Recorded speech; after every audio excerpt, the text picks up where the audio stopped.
Does it keep video too of the participants online? Yeah. Good. Yeah, it's kind of just what you see on your screen.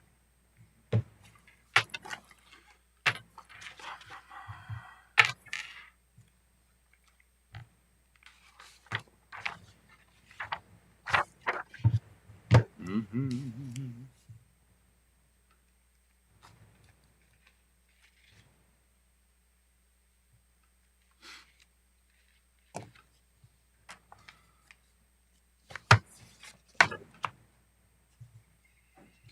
All right. It is 7 o'clock. I welcome everyone to the July 2nd DeSoto City Council meeting. Let's start tonight with roll call, please. Lane? Here. Anna Michael? Here. Ritter? Here. Murdoch? Here. And Councilman Daniels is out of town this evening. Okay. I would invite you all to please rise and join me in the Pledge of Allegiance. I pledge allegiance to the flag of the United States of America and to the republic for which it stands, one nation, under God, indivisible, with liberty and justice for all. Okay, first tonight we have our consent agenda. We have approval of the minutes from our council meeting of June 18th, approval of pay ordinance 881, approval of temporary use permit for the MS 150, and authorize the mayor to sign alarm monitoring and maintenance agreements. Any discussion of any item on the consent agenda or a motion to approve? I'll make a motion. We approve the consent agenda. All right, we have a motion and a second. Any discussion? Roll call, please. Anna Michael? Yes. Lane? Yes. Ritter? Yes. Murdoch? Yes. Thank you, Council. Motion carried, Mayor. Okay.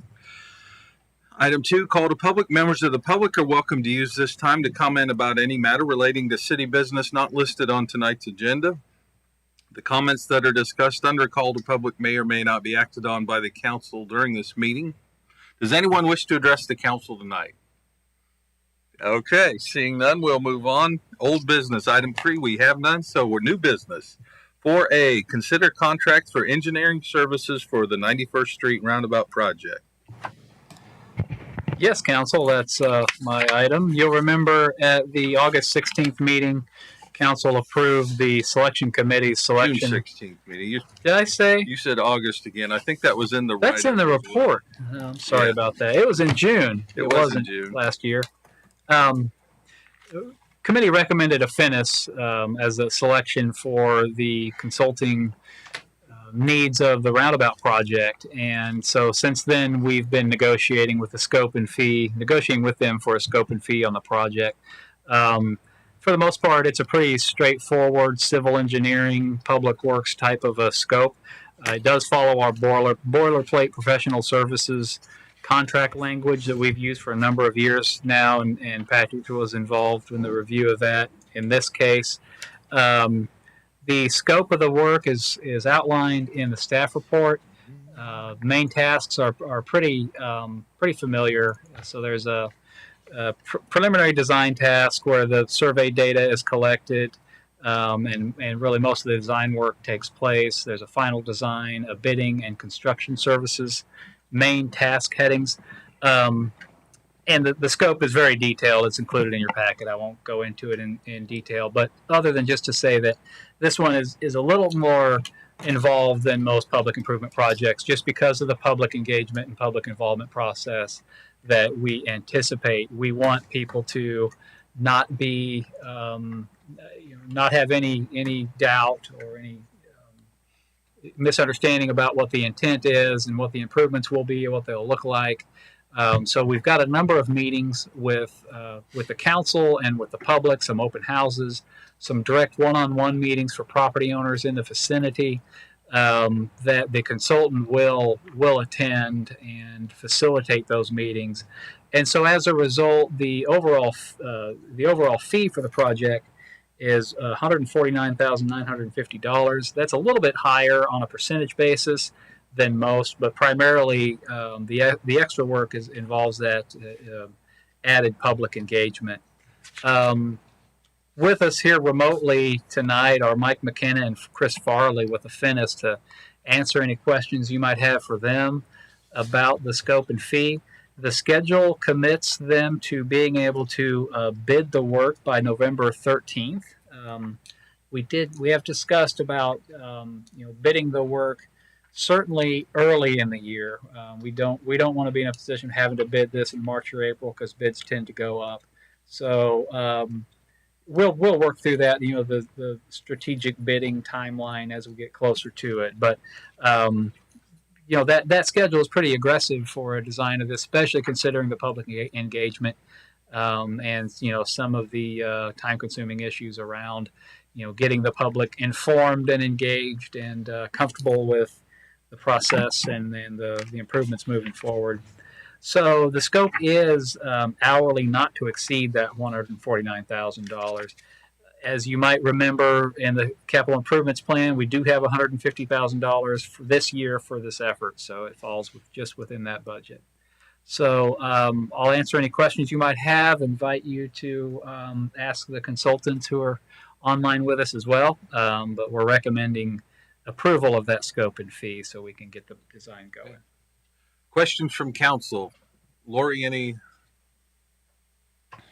No, I didn't really have anything big. My only thoughts with the scheduling is the fact that we're still kind of in a pandemic and don't want to get kind of partway into that. And then all of a sudden, well, we're not going to, using that as, I don't want to say an excuse, but I assume that you guys are still working and can still do a lot of the work that you do remotely, and if you're at home, and hopefully it won't, other than the engagements, public engagements, which could be a possibility of being a problem if things ever go one way or the other. So I guess that would be my only concern is if something would go a wrong direction, are we willing to do something different with public engagements? Hopefully things won't, and hopefully it'll go the way we're headed now. But if things backtrack and things have to go more than just wearing masks and shut down more, are we willing to wait on that or do something different? Or is there a way that part of it will be taken care of?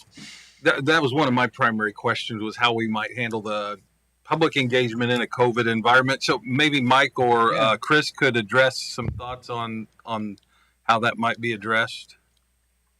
Yeah, I'd be happy to. First of all, I want to say thank you very much for including us in this process and selecting us for this. We're very excited about it, and you guys would be a new client to us. We would be a new consultant to you. Obviously, I would much rather be there in person, talking with everyone, as would you guys probably want to be there too, the ones that are online. We just participated in a public meeting last night online and have done other public meetings online already. It works fine. You basically have the panel, if you will, so kind of in this setting, that will address basically go through a presentation of what's going on and then address any questions. And the questions will come through in either the chat or the comments. And there's usually some specific land questions that what you'll do is you'll tell them, we're not planning on answering anything about your tax base or anything specific to your property in this meeting. We're planning on answering general questions. If you have specific questions, we'll gladly take them and we'll follow up with you after the meeting and have those conversations. Seems to work pretty well. Haven't had really any hiccups on those yet. So that would be my proposal if this continues. Okay. Kevin, Kevin Ritter, since you're in the middle of my screen, any questions or comments? No, I'm supportive of it. Okay. Kevin Hanemichael. Yes, Mayor. I do have two topics that I want to put questions to. First being the public engagement part. And Mike, if you haven't figured out this is an important one for us. I know I've driven your projects. I know your geometrics are pretty solid, and I know we can work through that. But you probably are aware that we've got a community of concern of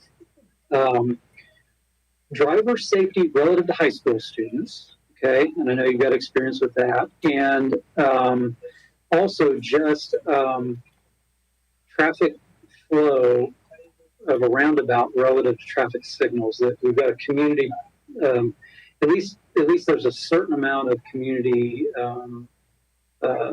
outspokenness towards a preference towards a signal. When you and Mike Brungart were working up the scope, how do you envision maybe providing some educational, as part of the public outreach, providing some information about functionality? Do you have an ability to provide some traffic safety data over the three-legged intersection in this situation? I'm curious, how can you help with public education as part of the public engagement process? That's my first question, and I'll come back to the second one. Sure. The best thing you can do is have those meetings and have those discussions and kind of talk through kind of how the roundabout works and the number of collision points that you have that's a lot less than a signalized intersection.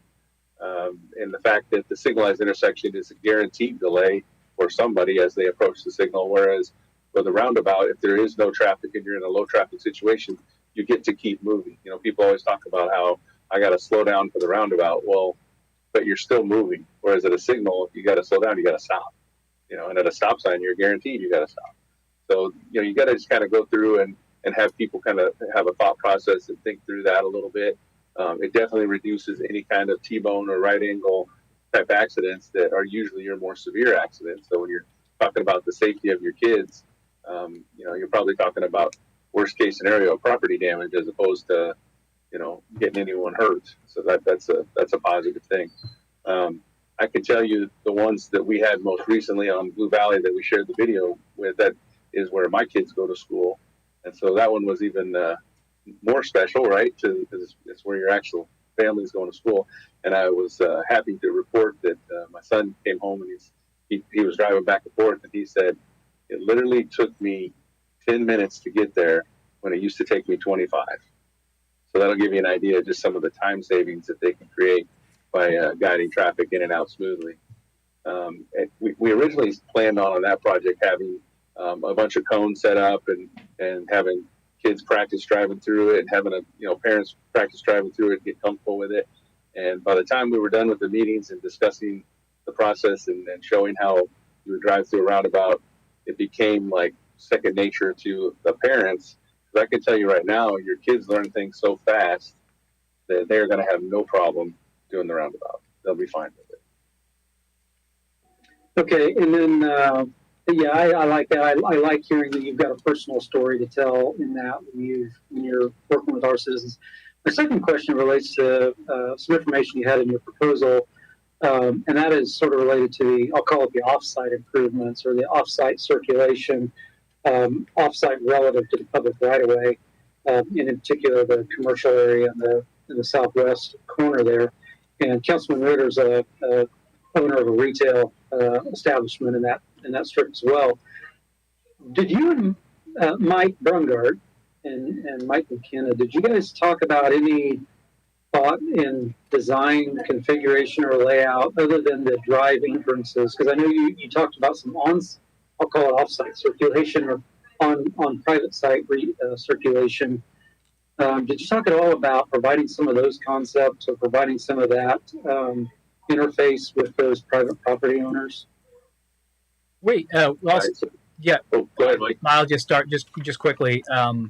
We did, other than Finnis did have the layout that was in their proposal that did show the restriction of the far eastern entrance drive to an out only.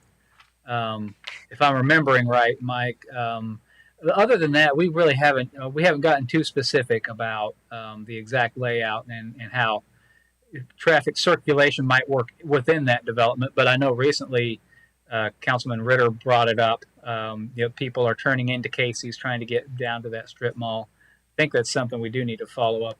And in the course of the preliminary design, in the course of our discussions with those owners, we need to make sure we hit that point. Yeah, and really that's kind of my question is I hope we've got a little bit of scope time in there to collaborate with the private owners on some concepts there, because I think that'll make everything work better along there. Yes. Okay. Anything else? That's all I have, Mayor. Thank you. Danny. All I had was, is there a possible way that that we can, as a council, can see for Mr. McKenna, if we can see this video and stuff prior to the public meeting, that we can maybe see this either at one of our other meetings or something, and see the safety of design on this thing, and what your intentions are, and bring that before the council prior to the public meeting. But anyway, Yeah, just so I'm clear, you're not talking about the video for the other school project. You're talking about any, like if we did a presentation or something before the public, you would want to see it ahead of time. yes, I would, yes. Yeah, it's just a planning element, just to make sure that, you know, we plan the public meetings after the council meetings. We were planning on having an initial meeting right off the bat to have some conversations about one, you know, the benefits of roundabouts, and then also this project and what the scope of this project is, and then start to, you know, garner some of the concerns and feedback from different people, so that we're better prepared to address them as we have the second meeting further in the project. I just didn't know if that was possible, Mike, if, you know, if you had thought about that, or did you plan on something like that? Yeah, certainly. It kind of goes back to what Kevin Hanemichael was saying about public education on it, and having some of those materials that are generic to roundabouts to be able to educate the council, and like Mike was saying, so that we all understand what the benefits are and how to answer some of those questions that you will be getting, and then also to understand what the scope of what we're trying to do and problems we're trying to solve, and really the kind of the background, the reasoning why we've already made the decisions we've made so far. And to have that, like Mike was saying, early on, and maybe that's kind of what you're getting at, is let's have those discussions with the council before we go talking and parading stuff in front of the general public or the property owners there. I think that makes a lot of sense. And Mike, I think that was kind of your initial thought to begin with. Yes, yes. Yeah. Yes. Okay. That's all Danny, I appreciate your comments there. I like that. Okay, thank you, Mayor, and thank you, Kevin. All right. Thank you, Danny. Any other questions, comments, concerns, or a motion to approve the contract?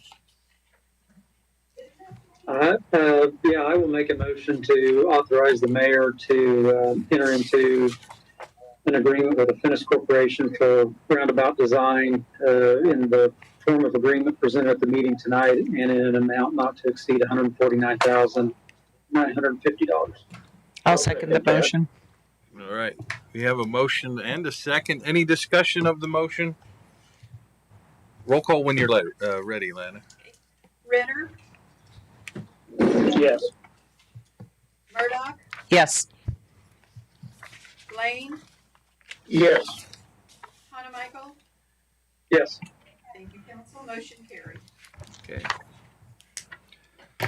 Thank you, Mike. Thank you, Chris, for attending the meeting tonight. Thank you. We appreciate it, and we appreciate working with you on this project. Looking forward to it. Yes, thank you very much.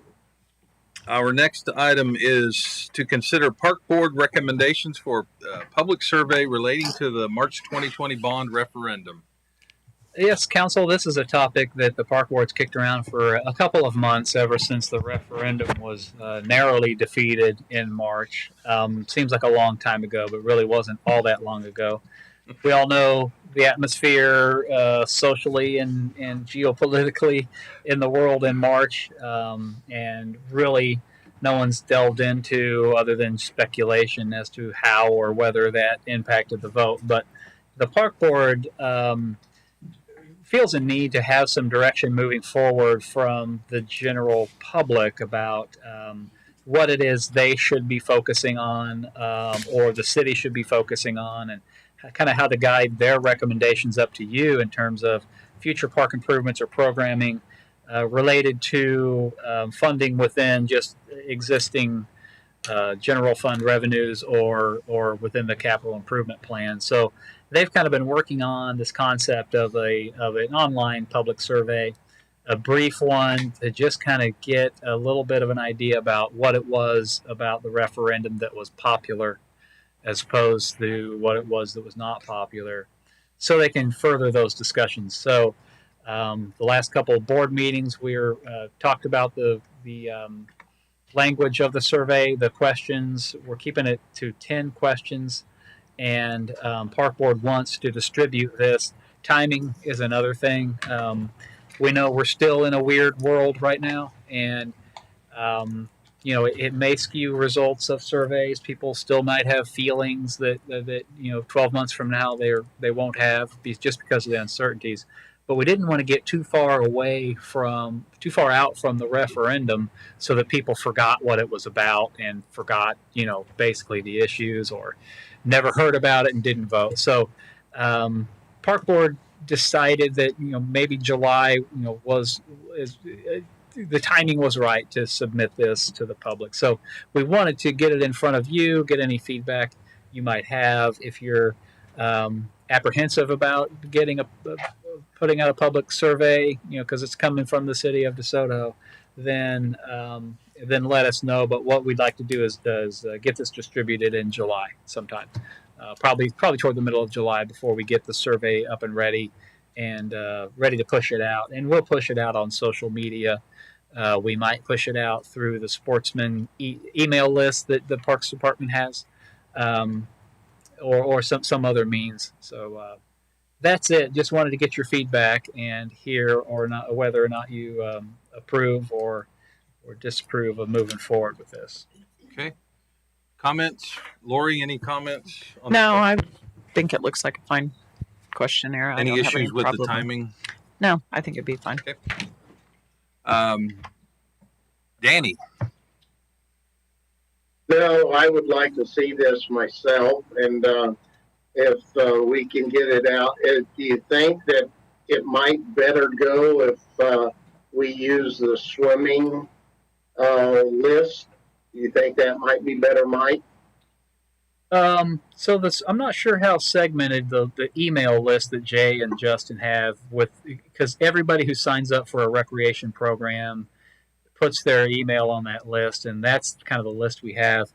I'd have to get with them and see how segmented that is and whether or not we can target that. But my idea was just to shotgun blast that to everybody. Everybody we have an email contact for, we will seek their and we try not to. We really kind of try not to do that, because the intent is that they, if you just do soccer, you're not going to get swim lesson stuff. Right. So we try not to advertise too much with it. But yeah. Okay. You good now, Danny? I'm good. Thank you, Mayor. Kevin Ritter. No, I'm good with the survey. I think it looks fine. I think it's good timing. Okay. Kevin Hanemichael. I also agree. We need a survey. We need to find out what people are thinking. I'm curious, Mike, has Whitney looked at all in terms of just the language of the content of the questions? Has she had any input as to the content of the survey? And two is, what will Whitney's role be in leveraging our social media channels to make sure we get as much exposure to the survey as we can? Yeah, yes on both questions. Yeah, Whitney wrote the questions for the most part. She wordsmithed them, and yeah, we're going to be relying on her to get this out. Right. Yep, she'll be the one. Okay, very good. Yep. I only had one, and it's question or comment. In reading the first two, I'm just curious if perhaps maybe the question 2 should be before question 1. I don't know. Ask if you're a registered voter and then ask if you voted. Yeah, maybe we could swap them. I don't want a gotcha question in there.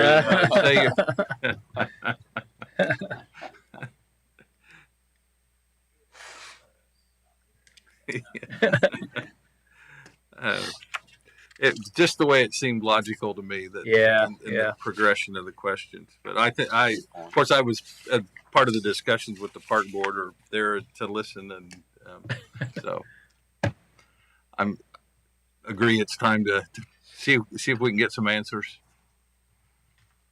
So what do you need? A consensus, a motion to, I don't think we need a motion. Okay. If there's any feedback, want to hear it. If anybody's not comfortable, then let's hear that. Otherwise, that everybody's yeah. good and ready to go. All right. So. Yeah. Well, I think we'll proceed in July with that. All right. Yeah. Thank you.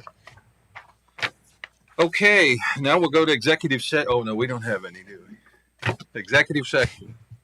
No executive session All right. this evening, sir. Advisory reports. Mike, what do you got for us? I want to make it as quick as I can. The big news of the day was a face mask mandate. The governor announced on Monday that there would be one, and the details would come today. Board of County Commissioners called a special meeting for this morning, during which the specifics of the state plan came out. So the Board of County Committee was meeting at the time that the guidance from the state came out. In the end, the commissioners voted to uphold the state mandate. So it is law starting at midnight tonight that facial coverings are required by all citizens in public places. So I sent an email out to all staff this afternoon, and I copied the council on that, essentially kind of giving some guidance as best that I could see what it should be in accordance with the state guidance for City Hall and city activities. So without belaboring that point too much, the highlights of that are that for City Hall employees, most of us have our own individual offices. And so wearing a face mask 100% you're in your office is not required. I didn't read the mandate as requiring that at all times. If someone visits your office, whether it's a coworker or somebody from outside the organization, you both should wear masks. We are requiring any member of the public that comes in the building to wear a mask. And we're requiring city employees to wear masks anytime you're in a public area of the building. And I've defined that as anywhere in the corridors of the building where public can generally go into without an appointment, without permission. I know that oftentimes Brad's door is open and people wander his office or they wander into Steve's office. In that event, I'm asking employees to have a mask handy, to put that mask on if that happens, but they don't have to have it on 100% sitting at their desks. In terms of other employees, field employees, largely they're working outside. Largely they can maintain social distancing. So during their daily work, they're not going to have to wear a mask while they're out mowing, on the mower alone or raking the ball field alone. But if they're in a truck with somebody, they should wear a mask. When they're back at the office with coworkers, they should wear a mask then too. The pool, we are not requiring patrons that enter the pool to wear a mask. Our 200-person capacity limit per session on the pool was calculated based on the ability to maintain social distancing of 6 feet. And so on that premise, I think they are outside and people will be able to maintain social distancing. So not requiring patrons. We will require members of staff that are running concessions to wear masks all the time. They're running the concessions. And masks will be required at the front gate for employees when members of the public are arriving. As far as enforcement of the mask mandate, it was a big topic generally at the Board of County Commissions. In the setting of City Hall, if we have someone come in City Hall that's not wearing a mask, we'll ask them to put a mask on. We'll let them know that it's against this law, and if they refuse to do so, we'll ask them to leave. And Jay's been talking with our partners in the recreation leagues. They're largely the same. Athletes, while they're playing the sport, are exempt from mask requirements. And they think that they can hold the baseball season because it's outside with the crowd social distancing and not mandate that for people who attend, but leave it up to the people's own discretion as to wear a mask. The league and Jay and I agree that we don't want our umpires or our field managers or personnel there responsible for for enforcement of the mask requirement. So if we have a situation where somebody notices that another attendee is not wearing a mask, we're not going to ask our people to go and get in the middle of that. That person can decide to call the police wherever jurisdiction they're in and handle it that way. So that's a league-wide. I think their league was coming out with some statements on that as well. I think that's the basics. I don't know if I've missed anything, but that's how we're handling it. Tomorrow's City Hall's closed, so we won't. The pool is open, so we'll be implementing those measures tomorrow at the pool. But for the most part, it's going to start Monday. We don't have them now, but we're going to be purchasing disposable masks for members of the public or any employee who needs them to wear. I don't see a big burden there. We're not going to have a run on disposable masks, so I think we'll be able to provide them. That was it for now. All that is with the caveat that those guidance are just kind of coming from me and a few discussions I've had with department heads and a city manager, other city manager, and they could change. I mean, we're going to be working through this just like everybody else. So that's how we'll start Monday, and we'll go from there. Any questions for Mike on the mask requirements? Okay. What else you got besides masks? Yeah. Reminder. Do you remember the sand pit application that's been brewing for a year now in Leavenworth County, just across the bridge? It is scheduled for a public hearing on July 15th with Board of County Commissioners. That'll be in the evening. I'll attend that, and so just wanted you to be aware. You might hear that coming up. So that's happening. The bridge, we did get an update on the bridge closing from the County Public Works. I think, did I send that to council? I got it. I don't need Okay. Right now, the thought is that the bridge will be closed toward the end of August for 2 or 3 months. And that's but that's more specific than we've had before. So it's a little later than we were thinking. But yeah, so we're getting the word out on social media, and as we get more information, we'll have it. Okay. Yeah, that's it. Okay. Thank you. Patrick, anything for council tonight? Nothing other than I've been working with Ann Sigmund on the property, so we should have that contract the next meeting. Good. Brad. Yeah, I have a couple of things, Mayor. Actually, kind of wanted to update you all on some projects that we've got going on. As you noticed, coming into City Hall, we started the UBAS, so that mailing is going on. They won't be doing anything tomorrow or this weekend. However, they will finish the overlay service on Monday, and then the striping will be soon to follow. So we have gotten some comments on our social media site on what's going on. So Whitney and I got together and put a little message out there for everyone. Additionally, we have our consultant selection for the 2020 CDBG grant, which is the sidewalk along 82nd Street. And the way I put together the RFQ was we're just going to submit it. We're going to choose from the proposal.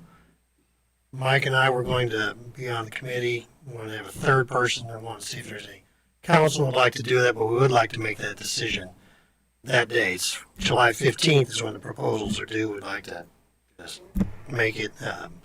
It's probably going to be a fee around $20,000 to $25,000, I'm assuming. And so it's not a huge deal, but I'd like to throw it out, see if any council members would like to be on that committee, or if you just want Mike and I to take it and run with it, because it would be on your first August meeting for contract approval, hopefully. So the 15th is a Wednesday. Is that right? Yes. Anyone available to be on a?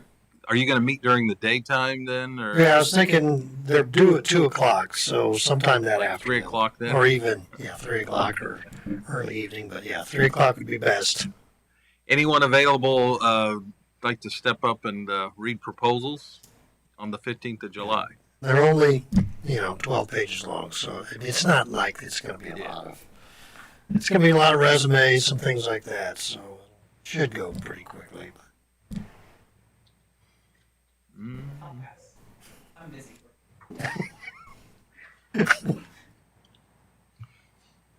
Kevin or Danny, any, I guess we still have Rob. We could assign Rob if no one steps up. Perfect. Well, There you go.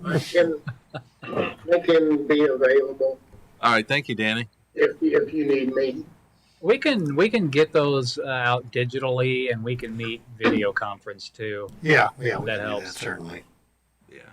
Actually, that's how I asked for the submittals to be delivered, is Do electronic. we need a certain level of council involvement, or is this something staff can? I don't think we need to. We wanted to, of course, extend the invitation. If someone's interested and would Yeah. like to participate. I'm comfortable with staff. I'm comfortable with staff. Okay. Yeah, so am I. All right, and then 85th Terrace. I don't know if you've got any comments yet, but we've also got a few hits on the webpage. Our crews are going to fix some of the soft spots that are on the hillside that goes up, and they've been milling out those areas. And so right now they're really soft because they've been milled and then pulverized basically. And then next week they're going to dig them out and replace them with 6 inches of asphalt. So I just wanted to update you if you had some comments on that. That's in the works. It's going to be taken care of by and large next week. And then we are going to do a granite chip seal over the entire length of 85th Street. And then also 95th Street will get chip seal, granite chip seal as well. Contractors starting to mobilize. They're putting material down at our old public workshop. So that will happen in the next couple of weeks or so. So I just want to let you know that we get some comments from citizens that you'll have an answer for them. And then finally, our lime ponds out of the water plant are starting to fill up with lime. And we're working with SRL, Corps of Engineers, KDHE, and hopefully we have a plan together. It seems to be pretty good so far, but sometimes these things are a little bit fragile. So Yeah, we're trying to find a place On-site disposal. Sunflower. Yeah. So we can just truck the line, because it's very inert material. It's very common to land apply this, but nothing's common out on the Army base. Yeah. So that's been the challenge. All right. but we're working through that, and hopefully we'll. We don't want to create another shmoo out there. No, that's right. So that's all I had, but we've got a lot going on as far as construction and. It looks Thanks, like Mike, the it's some building is council. coming along out there. Pardon me? behind The building out at the shop. Yeah, it is. Oh, yeah. Huge. The lean-to? Yeah. It's big. Yeah, It's we got huge. Big stuff to put in it. Yeah. We've been working pretty hard preparing the slab and the pad for that, and the build. The QSI has been in the last couple of weeks getting it up. I think they're next week planning on starting to hang the steel. Let's go. Let's go. Anyway, that's all I had, Mayor. All right. Thank you. Thank you. Lana, anything for council tonight? Nothing tonight, Mayor. Thank Okay. you. Council comments. We'll start live. Lori, you Start live. Well, I had just a couple of comments. All right. First one was about the Lexington, when you are driving on Lexington, where they're working on the road. Obviously, this is only going to be a couple of days, but the temporary markings they don't make sense. They're not right. So hopefully they figure it out before they put the permanent ones down, because I actually emailed them this afternoon. Yeah. Those are not right. Yeah. Make sure, here's the striping plan. Yeah. It's in the bid documents.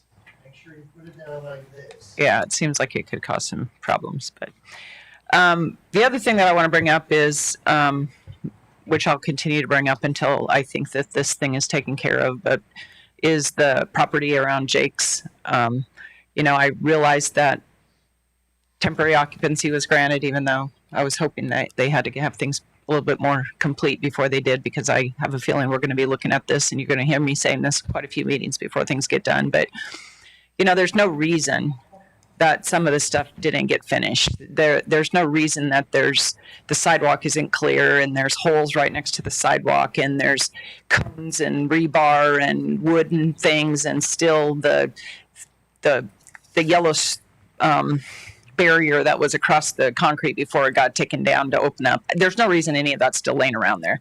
There's still a temporary electrical panel on that lot that is obviously not going to be developed for a while.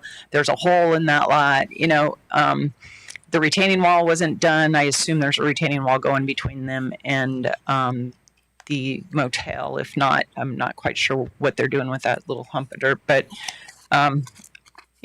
I guess that there's reasons why they got the temporary occupancy, because those things don't really influence the building itself. But for somebody who looks at it every day, to me, it really needs to be kept up on those people to keep that thing going. So that's all I'll say today, but I won't stop until things are kind of straightened out over there.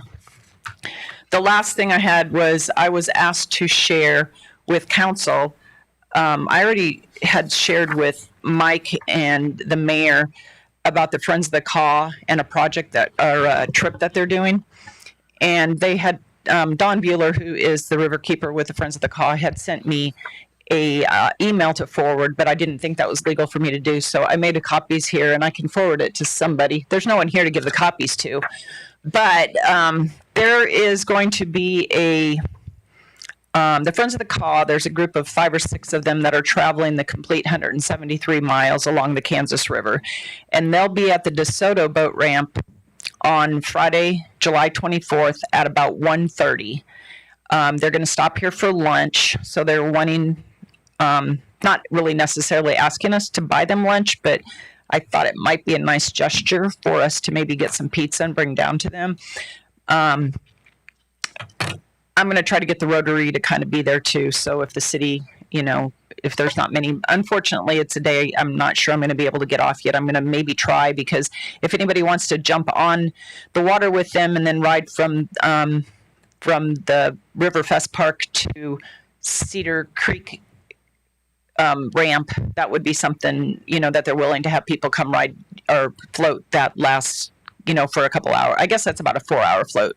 3, maybe not that, maybe a couple hours with them. They're not stopping for anything, so maybe a couple hours.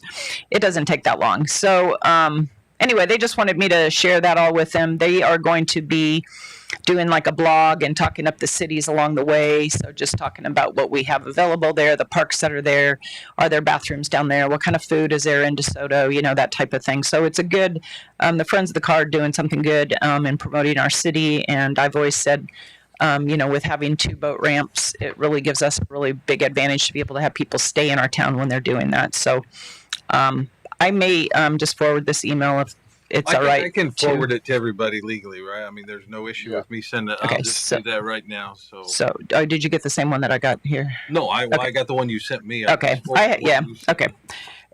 So that works, and just wanted everybody to know about that. And that'll be it. Thank you, Mayor.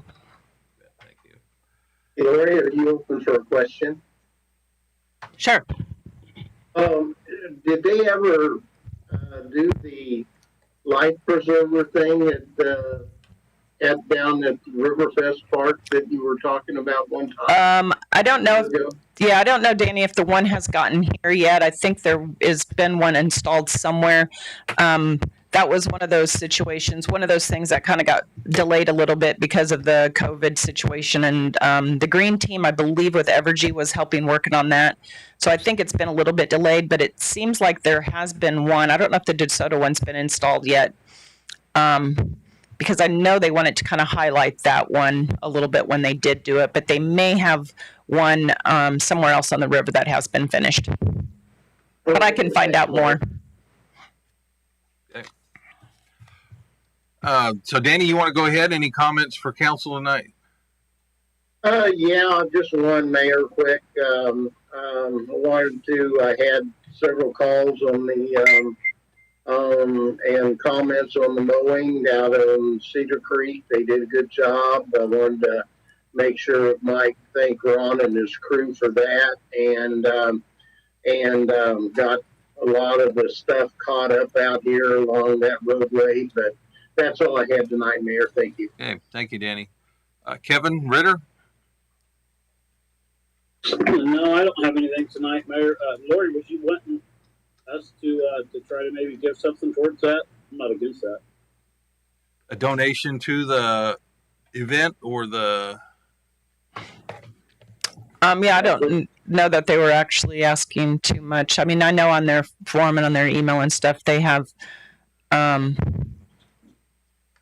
a link to where donations can be made mainly to their organization, but I don't know if there's anything right now.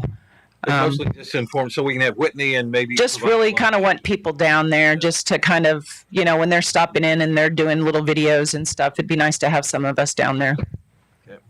Okay, thank you. Kevin Ritter.